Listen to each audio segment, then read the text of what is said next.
ok នៅក្នុងមេរៀននេះគឺយើងសិក្សាពី group font ដែរប៉ុន្តែយើងរៀនពី chain case អញ្ចឹង chain case មានអត្ថន័យយ៉ាងណាឥឡូវយើងចាប់ផ្ដើម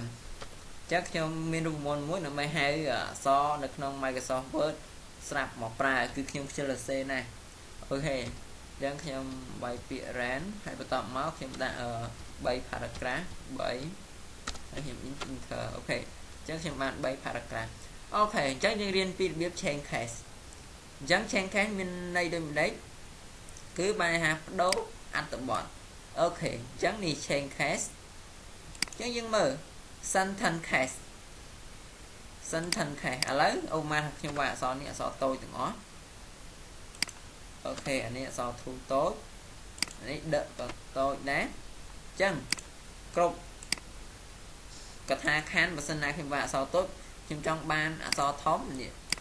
ឃើញទេវាដាក់អក្សរធំទាំងអស់គ្រប់មុខកថាខណ្ឌប៉ុន្តែប្រសិនបើ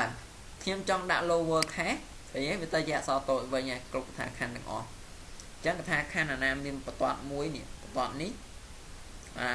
អានេះកថាខណ្ឌមួយអានេះកថាខណ្ឌទី2នេះកថាខណ្ឌទី3នេះស្គាល់កថាខណ្ឌអញ្ចឹងកថាខណ្ឌចប់បន្ទាត់ហើយកថាខណ្ឌហើយខ្មែរបាទអូខេអញ្ចឹង upper case គឺធំទាំងអស់ណាហើយមួយទៀត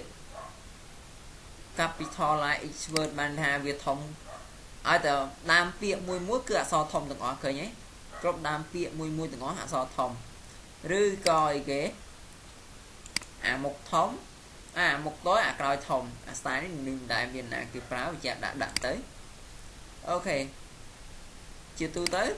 អញ្ចឹងហេតុអីគេបង្កើតអា chain case ហ្នឹងឲ្យយើងទៅអី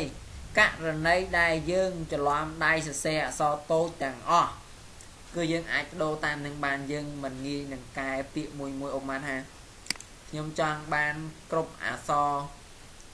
នេះគ្រប់ word ទាំងអស់អក្សរធំអញ្ចឹងគឺខ្ញុំត្រូវស៊ីសហើយម្ដងស៊ីសមួយហើយប៉ុន្តែបើសិនណាបើខ្ញុំchain case វាលឿនអូខេណាលឿនអញ្ចឹងអូខេអញ្ចឹងរបៀបchain case ត្រូវបានបញ្ចប់ត្រឹមនេះបាទ